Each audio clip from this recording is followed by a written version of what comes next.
មកបងប្អូនញ៉ាំចុកយ៉ានំបញ្ចុកទេព្រឹកនេះខ្យល់បងកាត់របងផ្ទះឈើអូនរៀបចានស្រាំងរងចាំបងត្រឡប់នំបញ្ចុកសោះក្បោះក្នុងកញ្ច្រែងថ្មីបន្លែបេះមកទាំងសន់សាមដងក្លិនប្រហុកឆ្ងាយហើរដល់ដើមភូមិសុំអង្គុយក្បែរញ៉ាំឲ្យឆ្អែតគួងនំបញ្ចុកស្រុកស្រែរសជាតិមិនបដូររំវងស្គរដៃជុំគ្នាសប្បាយកាន់ចានរំលេងតាមភ្លេងចង្វាក់ស្នេហាយើងសាមញ្ញតែមានក្តីសុខ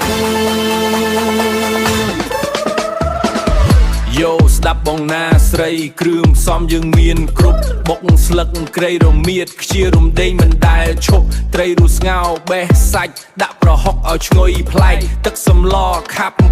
ញ៉ាំឲ្យច្បាស់ជាជួចែកថែមលបោយត្រកួនផ្កាស្នោលហុងនិងសណ្ដែកញ៉ាំមួយចានមិនគ្រាន់ច្បាស់ជាសុំថែមដល់ស្អែក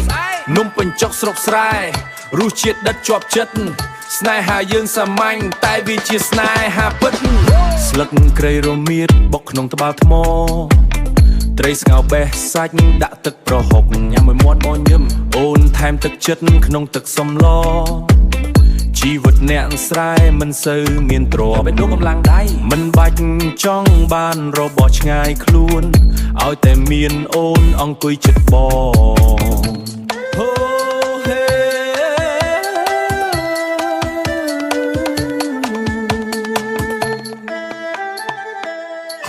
ដៃបងឡើងលឺពេញភូមិផងអូនរំតាមក្រោយកាន់ចានម្នាក់មួយសើចសប្បាយចិត្តនំបញ្ចុកស្រុកស្រែរសជាតិមិនបដូររំវងស្គរដៃជុំគ្នាសប្បាយកាន់ចានរំលេងតាមភ្លេងចង្វាក់ស្នេហាយើងសាមញ្ញតែមានក្តីសុខថ្ងៃនេះសប្បាយថ្ងៃក្រោយមកទៀតនំបញ្ចុកស្រុកស្រែស្នេហ៍មិនចេះអស់រំវងជុំគ្នាជាមួយស្គរដៃថ្ងៃនេះសប្បាយថ្ងៃក្រោយមកទៀតនំបញ្ចុកស្រុកស្រែស្នេហ៍មិនចេះអស់រំវងជុំគ្នាជាមួយស្គរដៃ